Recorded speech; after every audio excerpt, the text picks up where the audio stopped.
नमस्कार, जनता के लिए जनता की आवाज जनता समाचार में आपका स्वागत है। मैं हूं आपके साथ कंचन। आइए चलते हैं खबर की ओर।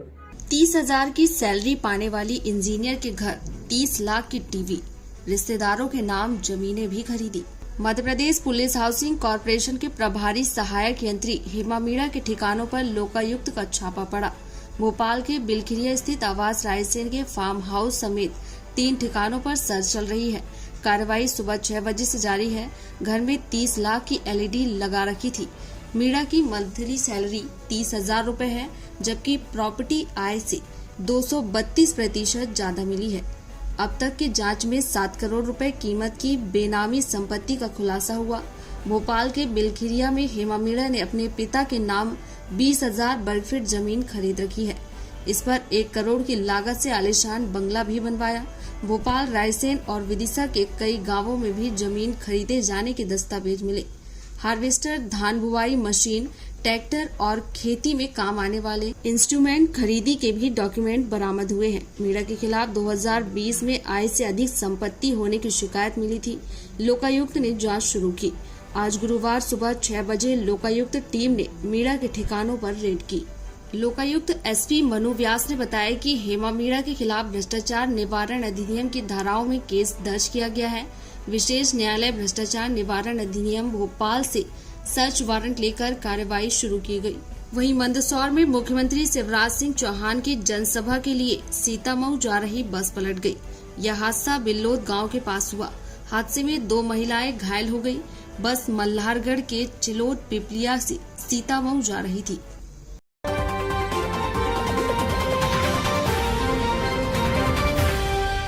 भोपाल की उत्तर विधानसभा सीट से बीजेपी के पहले विधायक रहे रमेश शर्मा उर्फ गुट्टू भैया अब इस दुनिया में नहीं रहे।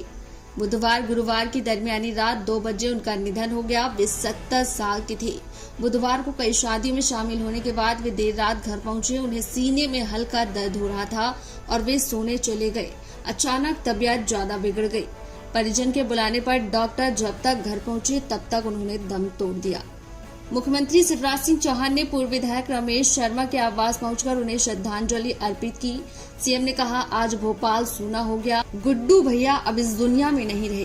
वह सहज, सरल, विनम्र और हर दिल अजीज थे। पक्ष विपक्ष में कोई उनका विरोधी नहीं था। छात्र जीवन में हमारे सीनियर थे। हमें छात्र संघों का चुनाव लड़ाया करते थे। वे सुख दुख में लोगों का साथ देते थे। उनका अंतिम संस्कार राजकीय सम्मान के साथ किया जाएगा। भोपाल में पूर्व महापौर ने बताया कि अंतिम संस्कार शाम 4 बजे छोला विश्राम घाट पर किया जाएगा। आशीर्वाद किया और अचानक बिना कुछ कहे चले गए। सहज, सरल, विनम्र, हर दिल अजीज। मुझे छात्र जीवन के वो दिन याद आ रहे हैं जब गुट्टू भैया हमारे सीनियर थे और हम छात्र संघों का चुनाव लड़ाया करते थे। पक्ष हो, प्रतिपक्ष हो, कोई उनका विरोधी नहीं था। वो ऐसे समाज सेवी थे जो निरंतर सक्रिय रहते थे। ऐसे मेरे प्रिय मित्र, मेरे बड़े भाई गुट्टू भैया नहीं रहे। वो समाज सेवी थे, इसलिए उनका अंतिम संस्कार राजकीय सम्मान के साथ किया जाएगा।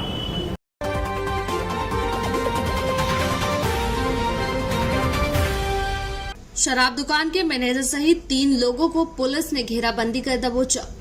जबलपुर में अवैध रूप से शराब के कारोबार में लिप्त पाटन शराब दुकान के मैनेजर सहित 3 तस्करों को पुलिस ने घेराबंदी करते हुए पकड़ा।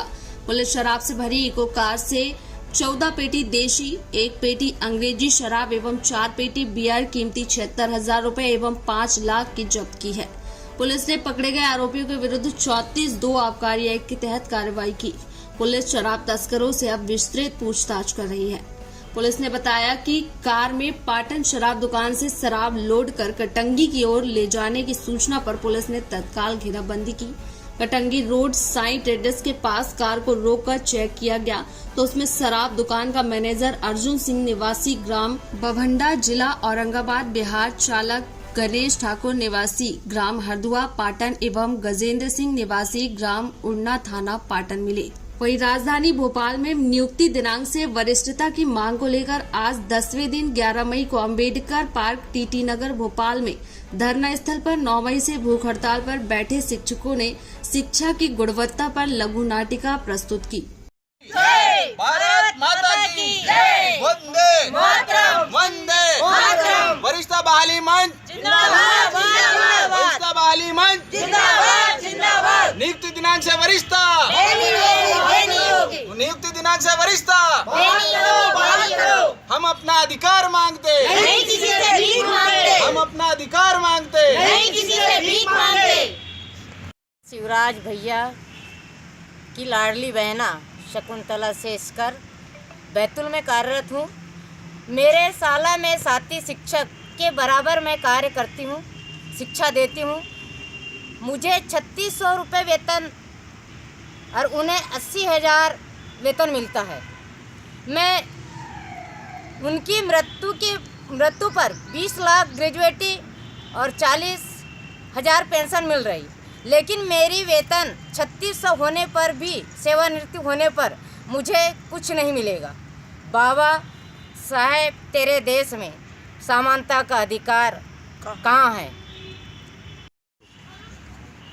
मैं परशुराम कापड़िया माध्यमिक शिक्षक रतलाम से हूँ। हम 1/7/2018 के पूर्व की जो हमारी सेवाएं हैं 98, 99, 2001, 6, 9, 2013, 15 में जो भर्ती शिक्षक है उनकी 1/7/2018 के राजपत्र में नियुक्ति कर दी गई बगैर किसी विज्ञापन के, बगैर किसी भर्ती के। इस कारण से पुरानी जो सेवा है वो शून्य हो गई। इसका परिणाम यह है कि जो हमारे सेवानिवृत्त शिक्षक शिक्षिकाएं हैं इनको जो सेवानिवृत्ति पश्चात लाभ मिलते हैं वह भी शून्य हो गए हैं। इस कारण इनको किसी को 350, किसी को 600, किसी को 1000, 1500 रुपये की एक पेंशन नहीं भीख प्राप्त हो रही है, जिससे ये अपना जीवन और गुजर बसर कैसे करेंगे। क्या आज की इस महंगाई के दौर में इस राशि से कुछ भुगतान, यदि ग्रेजुएटी भुगतान होता तो इनको 7-8 लाख रुपए मिलते, जिससे ये कुछ भी तो कर पाते। इसलिए हम शासन से मांग करते हैं कि हमारी नियुक्ति दिनांक से वरिष्ठता बहाल की जाए। 9 तारीख से आप आमरण मतलब हड़ताल पर बैठे हुए हैं, भूख हड़ताल पर। अभी तक कोई अधिकारी आपसे मिलने आए यहाँ पर क्या? अभी पिछले 5 वर्षों में शिक्षा विभाग की संवेदनाएं भी हमारी वरिष्ठता के साथ शून्य हो चुकी है, इसलिए इसकी उम्मीद तो है ही नहीं कि कोई आएगा। आगे इस तरीके नहीं आते तो आगे क्या प्रक्रिया रहेगी आपकी? भाई ये लोकतंत्र है, लोकतांत्रिक तरीके से हम मांग उठा रहे हैं और भारत के जो पुराने महापुरुषों ने जो रास्ता बताया है, धरना, सत्याग्रह, भूख हड़ताल, आमरण अनशन, यही कर सकते हैं हम।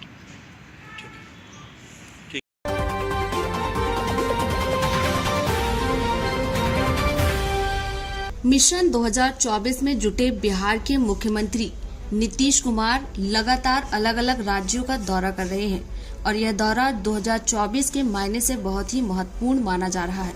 ऐसे में इस दौरे को लेकर बिहार की राजनीतिक सरगर्मी काफी बढ़ी हुई है, लेकिन नीतीश कुमार थमने का नाम नहीं ले रहे।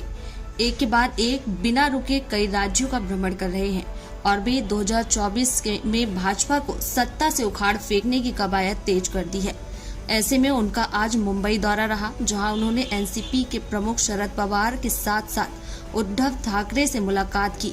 मुंबई में देखा जाए तो बीते चुनाव में हमने देखा था और चुनाव के बाद जो स्थिति उत्पन्न हुई थी, जिससे यह साफ हो गया था कि मुंबई में उद्धव ठाकरे की बात कर लें या फिर शरद पवार की बात कर लें, दोनों में बीजेपी के खिलाफ काफी आक्रोश है। ऐसे में वह भी विपक्षी एकजुटता की लगातार मांग कर रहे हैं।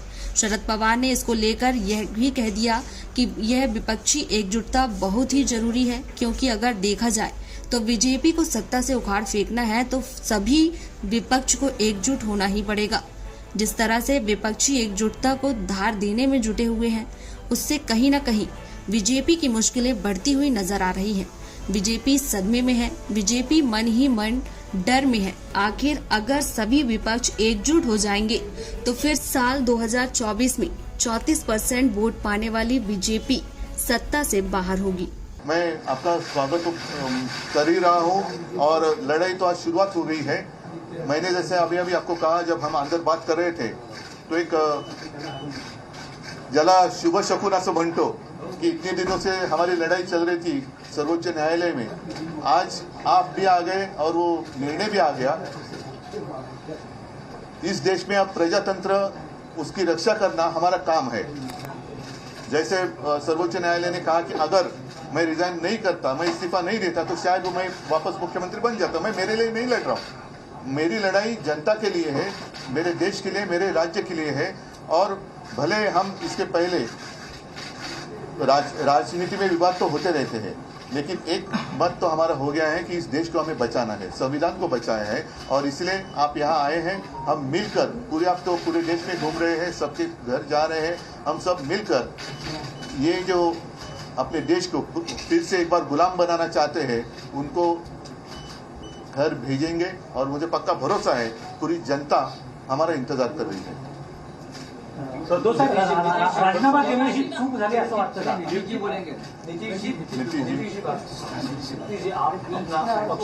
तो आपने तो बात बता ही दिया है, सब लोग तो आए ही हुए हैं इनसे मिलने के लिए।